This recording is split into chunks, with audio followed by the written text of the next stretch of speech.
actually to people can't come, and we're hoping to get a better sense as we continue to survey people what time of the day works. Yeah. Are you going to be posting it up so people can watch it? Yes. Great. I would love to get on it. Yes, absolutely. Okay. If everyone wouldn't mind taking a seat, grab a drink or a food and take a seat.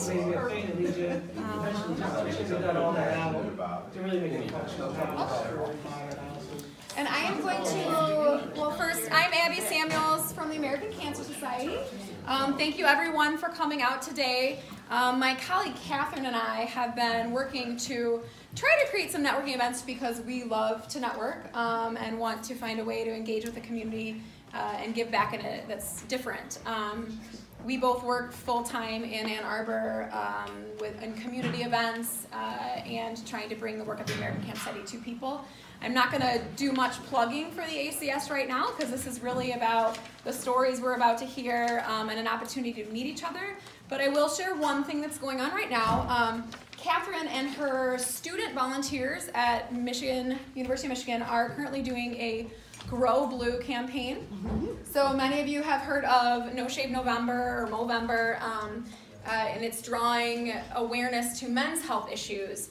It comes right on the heels of October, which is Breast Cancer Awareness Month, and people do not shy away from talking about it, wearing shirts that say "I love the boobies," but we're still a long way away for men, who will also 1 in 3 will be diagnosed with cancer. So if anyone's interested in learning more about that campaign or how you can be a part of it, speak with me or my colleague Carrie after. We have flyers, and if you want to be a part, you could take a photo with a fun little prop. But for now, I'd like to introduce Stephen Ranzini, the president and CEO, to say a few words on behalf of University Bank. So welcome to the Hoover Mansion, everyone. If you don't know, Hoover Mansion was built 101 years ago. We have an information sheet available for you about the history of the mansion. Cancer, I'm sure, has affected nearly all of our families at some point or another. I lost my dad to liposarcoma. The Center of Excellence for Research for that very rare cancer is actually here at the University of Michigan for the whole world. So he spent the last year of his life here getting treated at the U Cancer Center. University Bank was founded in 1890. We're the 15th oldest bank based in Michigan. We have today over 400 employees, which makes us the 5th largest bank in the state. We're managing $21.6 billion in assets. Proud to say that we have been either number 1, number 2, or number 3 nationwide of all publicly traded banks ranked on return on equity for the last 6 years. And we've grown a lot over the last 10 years. Our average annual growth rate's been over 32%. The last 5 years, our return on equity's been over 19%. We're a publicly traded company, and our stock right now is trading at $10.25 a share, which is 10.3 times earnings, and our market capitalization is $53 million. I just want to introduce Ben Kramer, our Senior Vice President of Community Banking, who will introduce the staff that are here. Yes, and I do also want to welcome everyone to University Bank. Really quickly, I know there's a program plan, so I don't want to take up too much time, but there are important people, to me here that I'd like to introduce you to. First is trying to take my picture. Crystal Harris, who many of you know, is our branch manager, been with us for more than 5 years. Mark Keff next to her. Mark specializes in small business lending, SBA lending for the community bank. Ken Sprinkles is our commercial real estate loan officer. And then Sam Thurman works for one of our subsidiaries, Ann Arbor Insurance Center, over on Carpenter Road. So as you can see, the things I've just mentioned encompasses pretty much anything you would need from a financial service perspective. So you know where we are now. Give us a call. We'd love to help you with any of your financial needs. And I'll turn it right back over. Thank you so much. Thanks for hosting, and they have generously provided lunch, so make sure to eat one more thing, a business thing. Before you leave today, we would love to collect your information or check off on the box if you pre-registered that you were here. Since we are just in the second time of starting this kind of speaker networking series, we are polling and surveying to see what times of day, what's interesting and stuff, so we can better serve the community in that way. So I'm really thrilled to introduce you to our panelists today. Hopefully you all have had a chance to read their bios. Lisa Baker, Kelly Rankin, am I saying that correctly? Yes. Rankin, okay, and Daryl Walker are here to speak with us today. They have all made a pivot in their career or are in the pivot at the moment, and some of them thought about it longer than others, and some just took the plunge. So we're thrilled to hear their stories. We'll let them each speak on their own for a few minutes, and then we can follow up with questions. Me start, or all of us start, depending on what it feels like. So thank you so much, and Lisa, take it away. Great. Hi. Thanks for coming, and thank you for having me. I am a full-time integrative nutrition health coach and a part-time consultant, grant writer. I do a number of other things, and big shout out to Kathy Ricefield. Thank you for sending me the link to apply for this panel. When I saw the graphic that you've chosen, I just laughed out loud because I saw the Friends episodes. Probably a lot of you did too, like the first time they came out. And I actually went back and watched it, and I thought, wow, this episode kind of summarizes my career trajectory.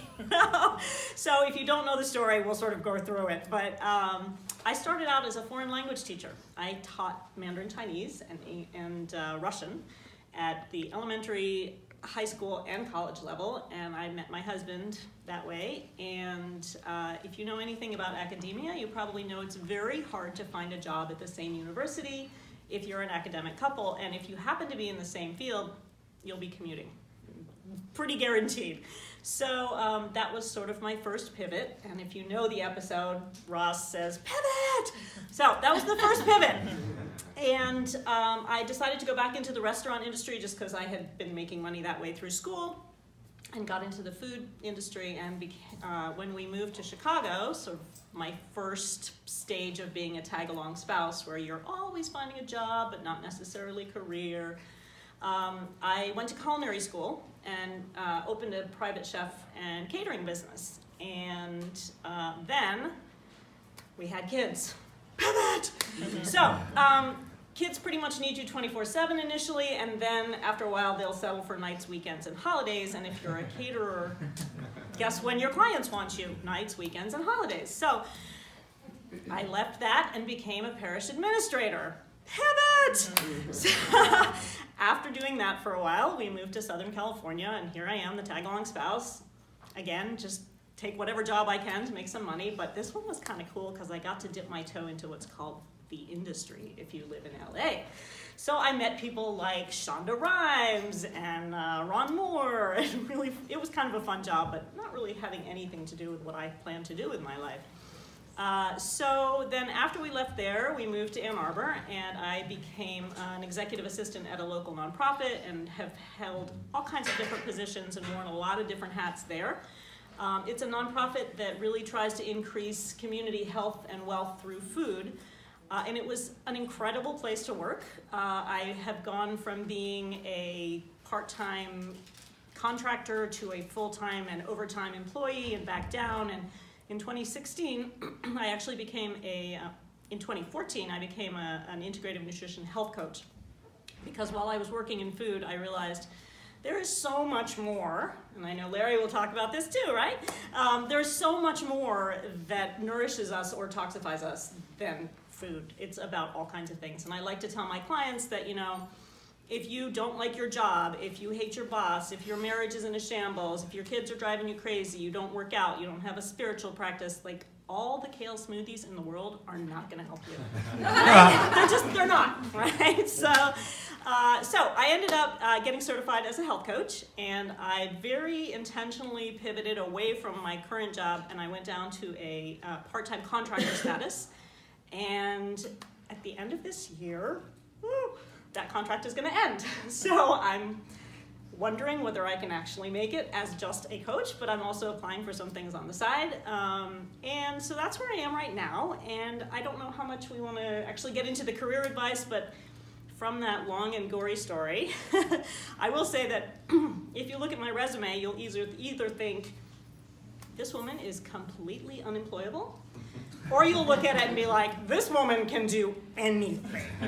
So, couple comments about pivoting. I think pivots can really be very sudden. You know, something external happens and you have to drop what you're doing and change.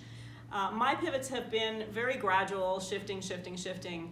And I think very often pivots have to be a mental change. It's a mental shift as well as a physical career shift. I spent 2016, when I dropped back to part-time status, teaching myself over and over to say, I'm a health coach with a side hustle as a grants writer. Because up until then, I was like, I'm a grants writer with a side hustle as a health coach. So a lot of it really has to do with how you language it. And I don't like that use of the word, but there it is. I think there are also two ways to make a career pivot. One is you really start to do what you love. So I think by starting my own business, not for the faint of heart or risk averse, right?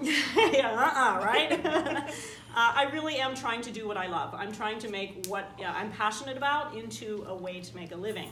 You can also choose to learn to love what you do. And if you are lucky to be in a place like the nonprofit where I was working, every time I went to them and said, you know, I'm just really not feeling love anymore, they'd be like, what do you want to do? And allowed me every time to come up with a project, a different position. And I think that actually exists in a lot of places, but we don't think to ask. We get sick of our job, we're like, I'm leaving, but it's always worth looking at, and it's something I do a lot with clients who are looking to make a career shift, is to ask them, do you really hate your job? Do you really need to leave it? Or do you love the people you work with and the work of the organization, and maybe you just need to find a different project within there? And finally, I think that I'm going to leave you with the best piece of advice, which I got way back when I was graduating from college and majoring in Chinese. And the woman from Career Counseling and Placement said to me, if you think of yourself as someone who is a Chinese major, you will be very limited. You have the content that you learned. If you think of yourself as someone who majored in Chinese, you're leaving with a skill set that you can then pivot and use anywhere. Right? So think about what you've learned either in college or throughout your life. What skills did you get? Don't think of yourself as, a program manager. Think of yourself as someone who has managed programs, and what were the skills that you had to do. Thank you.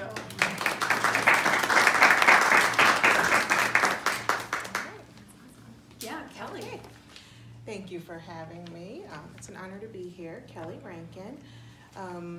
My pivots, oh my goodness. So my first pivot, my undergrad is in psychology. I went to Spelman College, graduated, was so under the impression that I'm leaving Spelman College and I'm going to be a clinical psychiatrist, right?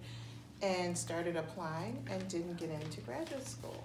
Didn't really realize the brevity of becoming a psychologist, and the fact that most schools, really good schools, only allow 5 to 6 people in their programs for a clinical PhD.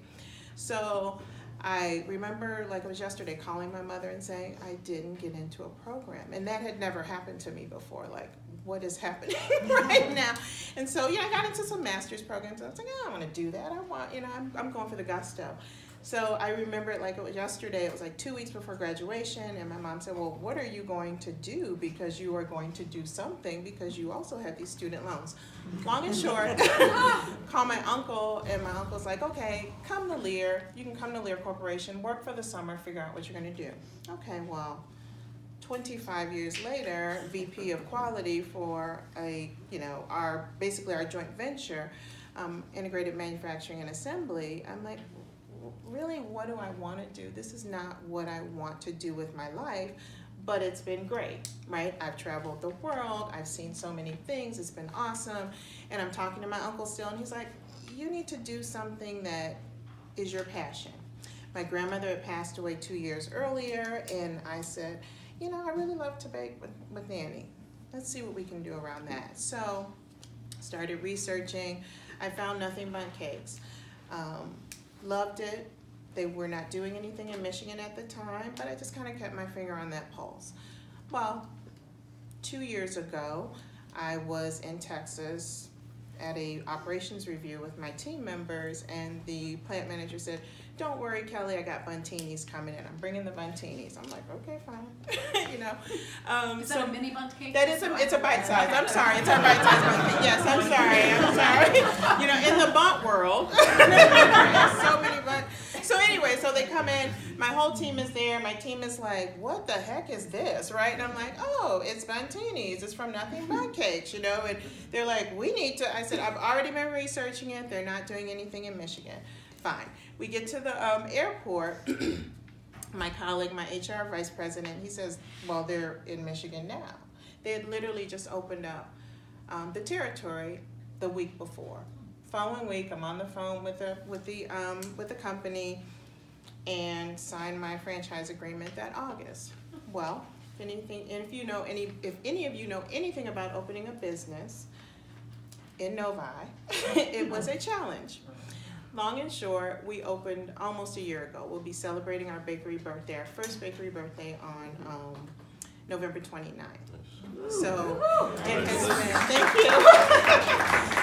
So I am, my first pivot was obviously not becoming a psychiatrist. My second huge pivot, I waited so many years later, and pivoting to becoming a business owner. And people are like, "How did you go from being a quality, a vice president of quality to a bakery owner?" And I tell people, it is very different, but it's also very similar. Process is process, right? There's a process in my bakery. There's a process when I was, making seats. The difference in that is all I was concerned about as a vice president of quality was the quality of that seat coming off the end of that line. Now it's HR, it's customer relations, it's marketing. And that has been challenging. I will not lie to you. There are days I get up and I'm like, "This is awesome." And there are days I get up and I'm like, "I have to go there today." The doors have to be open at 9:00, and I'm not going to sugarcoat it. Being a vice president, there's a lot of perks that come along with that. Sometimes you get up and you don't literally have to go anywhere. But every single day I'm in that bakery making sure that our guests get what they need. Part of what drew me to it was being able to work with a younger group of people. We always talk the millennial, whatever the next generation is, being able to work with them. That has been a true joy. My bigger headaches have been with some of my older staff members, to be quite honest with you. But being able to work with people who are getting ready to leave and go away to college and talk to them about what I did, what I would do, what I wouldn't do again, has been awesome. Being able to work in the community and give back in so many ways. We have a private family foundation that we work through, and part of what drew me to Nothing Bundt Cakes was their big community involvement. So we give to all sorts of things. We give so much cake away, it's not even funny, but it's so heartwarming. So my advice to you would be, and like I said, there are days where the joy is tremendous. There are days where the terror is tremendous. There are days when it's just a great balance. And so the ride has been bumpy, but when I look back, would I do it again? I absolutely would. Will I do another bakery? I'm 95% sure I will. We'll see. But I just say, like you said, look for that joy. Are the people that you work with great, and can you make everything else work? Or is it really a total pivot that you need to make? I say give it as much thought as you can. Sometimes you don't have the time to do that. But give it as much thought, do as much research as you can. And ultimately, even when you do that, there are going to be a lot of surprises. And just be prepared for that, because that's change and that's just the world we live in. So that's kind of my story. Oh, that's an awesome All right. Thank you.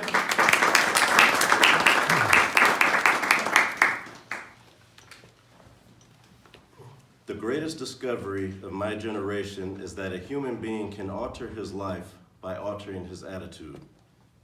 These were the words of the late William James. After spending the last 12 years in finance and my entire career in the auto industry, I knew to successfully transition change in my life, my first step was to change my attitude and all the limiting beliefs that I had created myself. The second most important step was having a strong why. As you sit here wondering what you're going to do, and how you're going to do it. You may not have all the answers, but if your why is strong enough, finding the how becomes easy. The third step is the vision. We must see what we want, view it as accomplished, and claim it as successful. That requires strengthening our faith muscle. For me, that meant conquering the pessimist that lives inside my mind. Because we manifest into our lives the things that we believe we deserve. We cannot harbor negative thinking or thinking negative defeatist thoughts and expect to produce positive, prosperous things into our lives. It just doesn't work. So first I made a decision to make a major change in my life. That required a change in my attitude, my beliefs, and it meant having a vision that I could see in my mind and hold in my heart. I had to know where I was going and how I would define success. I didn't have all the answers, but as I began to work on attitude, understand and embrace why I was making this decision and my vision for change, the unknowns started to reveal themselves. There are some practical steps that one must take when one makes a change of this magnitude. Once I made the decision to become an inspirational speaker, there were some business decisions I had to make and implement. Obviously, I needed a website so people can find me, find out who I am and what I talk about. One suggestion I'll make is search your domain name first. It would be awful to register your company only to find out the domain name is not available. I learned this after registering my domain name. Luckily it was available. Secondly, I became a student of learning. I started reading for 3 hours each day in order to strengthen my mind and gain new knowledge and skills. I focused on personal growth and development. I knew I had to get stronger, smarter, wiser, and I'm still working on that every day. Third, I sought the help of experts, people who could help me reach my goal. For example, I started working with a speech coach. I'm working with an editor to assist me with my writing. I also had to build up my confidence. I do that by working on and perfecting my craft every day. Even those things I don't particularly like to do. If I fail, it wasn't going to be because I didn't give it everything I've got. Fourth and last, don't be afraid of failure. I'm not afraid of failure because I know every failure gets me much closer to success. In fact, by not giving up, you're already successful. I believe that success is measured by having a want and working towards that destination every day.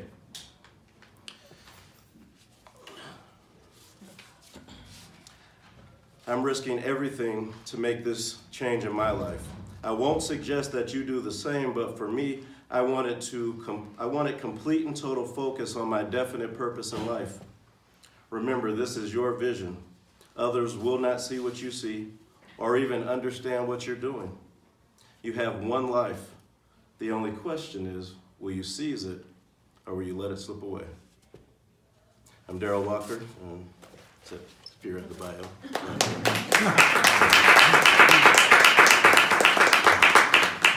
Thank you all. So I want to touch really fast. You said if the why is strong enough, right? And in our application to be a speaker, we asked the question, what was the risk if you didn't make the pivot? But I don't know that that was always really clear to everyone here, so I'd love to address that to any of you who would like to share. What was the risk if you didn't pivot? For me, earlier this year, I lost both of my kids, and for 2 months, I sat in my office, and I just felt like I was existing. I wasn't living, and I knew there was something else that I was supposed to do. And after sitting there, tortured, asking the wall for 2 months, am I supposed to be here? After 2 months, I just left, and I think that if I wouldn't have pursued this, it would have kept me in a really dark place, which is where I started from after losing my kids. So this was important for me. I don't know how to follow that. I was trying not to say I think for me, me, and I do, I think there is there's a mental, not illness, what am I looking for? There is a psychological stability that we all want and we look for day to day. There's meaning that we look for in life that we want. And for me it was, what is that true meaning? Going to work every day? Don't get me wrong, I think all of you got here in a car. All of you most of you don't think about day to day, what does my seat do for me in the car to keep me safe? And so that's important. It's an important job, but the seat going down the line for me, it was just like, oh yeah, that's fine. What can I do to touch people? I'm sorry, my hands are really cold. Your hands are But what can I do to touch people on a day-to-day basis that will bring joy to them? And something as simple as cake, you would be surprised, the joy you see in people's faces when they take that first bite of nothing but cakes. And that's something that it altered me on a day-to-day basis. So whatever that meaning is, pulling yourself out of a really dark place, knowing that every day you're doing something where you can either see the joy on somebody's face or ultimately what you're doing is bringing joy to them. That was the risk for me, is sitting in an office every day, or not, sometimes in my bed, but but not being able to see that or know that I'm truly, truly impacting somebody every day. That was the risk for me, is what did that look like 20 years from now, 30 years from now for me? I think for me, the risk was really just completely losing myself. I work mostly with women over 40 who are suddenly finding themselves hitting a wall and just being like, I've been handling everything just fine up until now. Why now do I just feel so overwhelmed? Like my only way out of this, involves a plane ticket, a lot of cash, and a change of identity. It's like I'm joining the witness protection program. But for me, it was really a matter of having spent a lot of years meeting my obligations to others and not really thinking about what my inner voice was saying I wanted to do with my life, and really reaching a point where I was ready to honor that and, find a way to still meet my obligations, keep my kids, not divorce my husband, and still do what I wanted to do. So it was really a sense of, if I don't do this now, I'm just not going to exist. Yeah. And what would you all have done if your pivot didn't work out? And I know, for some reason, I thought you were, when you said I'm still gradually shifting, you're all actually is still in the middle of a pivot. What is the risk now? Well, the risk now is that my daughter goes to a very expensive liberal arts school in Ohio, and I'm thinking, how am I going to contribute to that tuition? I think really for me it was more that I have decided that I'm going to do this. I'm going to have this business and I'm going to keep doing what I love doing. And yes, I may still have to work on the side, and that's okay. That there wasn't any sort of, it's not an all or nothing proposition. And mine is not all or nothing either. And so because I am extremely risk averse, so this was a huge jump for me. When you talk about you've worked for 25 years, taking all of your money and putting it into something like this, you're like, what the heck am I doing? And then when you see somebody, slamming something against the mixer that costs $25,000, and you're like, what are you doing? But for me, I picked an age where I feel as though I'm young enough, I can jump back into, you know what I mean? I can go back to, I don't want to go back. Yeah. Nobody wants to go backwards, but if I absolutely have to keep my home, to keep my car, that's something I can do. So I made a very safe and conscientious choice to say, if this doesn't work, I know I can go back and do that, but I don't want to do that. I really don't want to do that, but there's a safety net there, And so it's a bit of I feel like a little bit of a coward in that respect, but that's what works for me. Sure. That's what works for me. There's no safety net for me. I risked everything, and I just felt like that if I had a plan B, it was going to distract me from plan A, and I wanted to put everything I had into what I wanted to do. I'm risking my home, my car, and everything, and I'm happy. Yeah. And there's no such thing as failing. You only fail when you stop trying. So If I fail, I'll continue to try. There is no failure. I fail when I give up. Awesome. Does anyone else, who has a question for our panelists? Yeah, go for it. Right. So guys, since you've pivoted, what's the one lesson that you want to emphasize to all of us that may have to consider the pivot coming? Well, like what's a lesson that you've learned since you pivot? Well, some people think that naively maybe that if you go into business for yourself that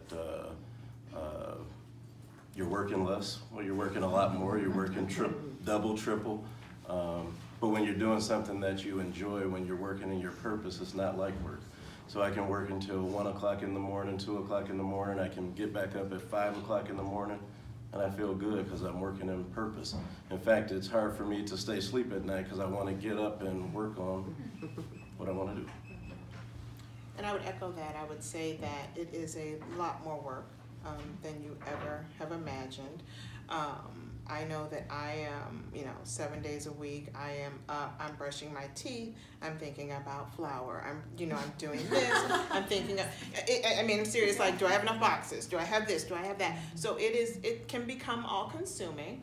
I do say, people who talk about work-life balance, I think some of that kind of goes out the window when you decide to open your own business. You still have to have a moments of self-care, right? Because you will not survive it without that. But just be very conscientious that it is life-changing and it is all-consuming. But again, if you love it, you know what your goal is, you're going to get there. And I believe that we will all get there where we're supposed to be. But it's a lot of work. It's a lot of work. Fulfilling work. Fulfilling work, absolutely. Yeah. Mm-hmm. I think probably, and this won't really apply to everybody because I am in a position where my husband is employed and has a good income, and yes, we do need my income, but I'm not the primary earner. For me, I think really one of the big lessons has been to turn away from looking at success as a financial issue. I think about that now. The other day, my daughter, I had applied for something and didn't get it, and she goes, "Oh, it's just the universe, it's making you not have to make a hard decision." And I'm like, "Oh, okay, got through to you, huh?" But things like being invited to speak at a TEDx conference in Italy next year. Yeah, I'm probably going to have to shell some money out for that. It's not going to be money in, but to really dissociate success from financial ideas, especially if you have the luxury of doing that. But even if you don't have the luxury, perhaps thinking more in that direction. I was wondering, what's the I don't know whether you call it agony, before you make that decision to like pivot and go in another direction, you have all these decision-making feelings that are inside you. What actually pushed you to make that final decision to go ahead and make that pivot? Me? Everything that I do is for my kids and their memory. And I feel like it's my responsibility to show the world how great they would have been. And, spreading hope and love and inspiration, encouragement. I feel like I'm sharing my kids with the world, and their life had a greater purpose because their lives are going to touch a lot of people, and that's what keeps me. I think for me it was really stepping out. I had worked with a coach for probably 2 years prior to really making this pivot. And for me it was, okay, Kelly, at some point you have to do something that's, stepping outside of who you really are. You have to take a risk. You've been very successful, you've done very well throughout your life, taking, the safe route. And so, because there was a time, I talked to my best friend on the phone every day, and she's in Atlanta, and I'm not doing it today, I'm not doing it, forget it. And she's like, okay, I support that, then the next day, okay, I think I'm gonna do it. Okay, I support that. Even my fiance, I think he was just like, what is happening? Like, can we just make a decision and move forward? And so it really was just me taking a moment and saying, okay, Kelly, what is the absolute worst that can happen? You have a support system, you will be okay. Even if you lost everything, you will be fine. But you have taken the risk. You've not said, oh, I was going to do it, but I didn't do it. So for me, it really was that, just that final step of saying, just freaking do it. It will be fine, you know? And so that's really what pushed me, was my own, you know, just trying to step out on my own. I think for me, it really had to do with finally moving toward work that was completely in alignment with what I believe deep down, and really wanting my children to see me doing that, because I have always been the tag-along spouse. I haven't been a stay-at-home mom by any stretch of the imagination. I was awful at that. For the few months I had to do it, I was terrible at it.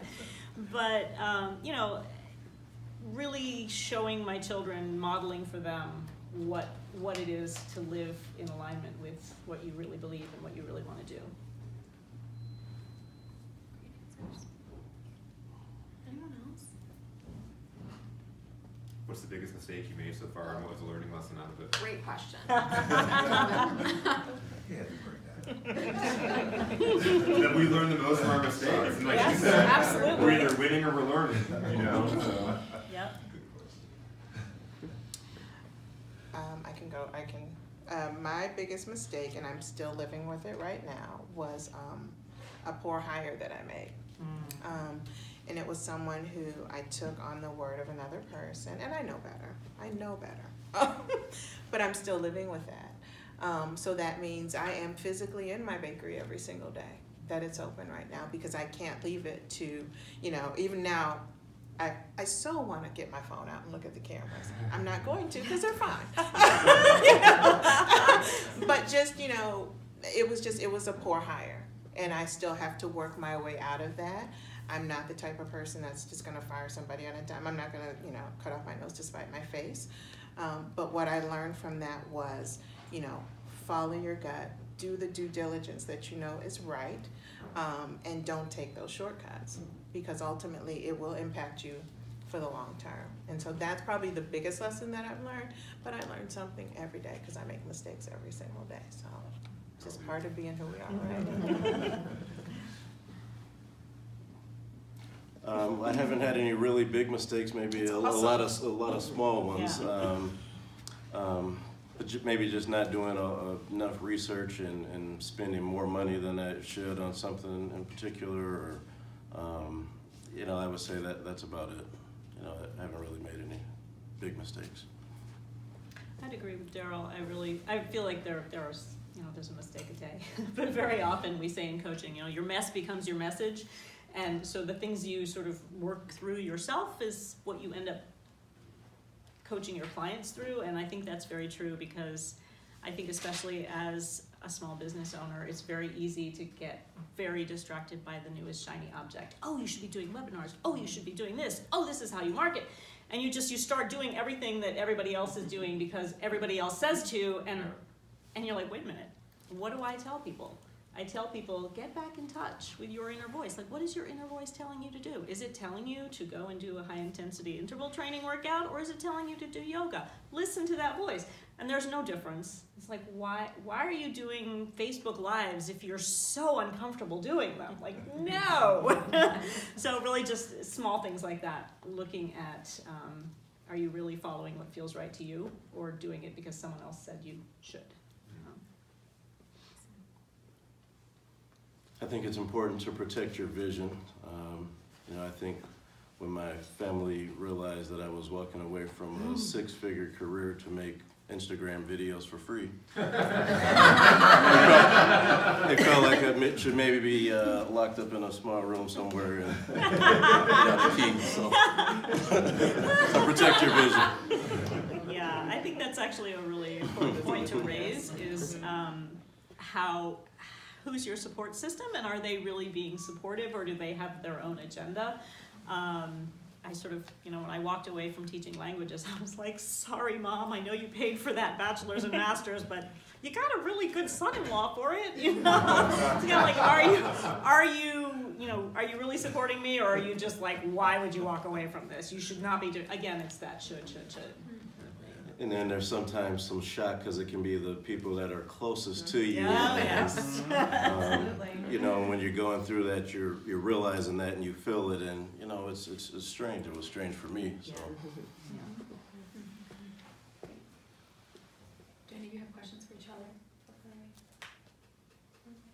I'm gonna be connected with them, so I'll ask them That's later. right. Yeah. We already stalked each other on social media, as one does. Right. Thank you all for sharing your stories and letting us ask you additional questions, and thanks all for attending. Please eat lunch and get to know each other. And I think there's information on the Hoover Mansion if anyone would like it to learn a little bit more about the history. So thank you all. Thank you.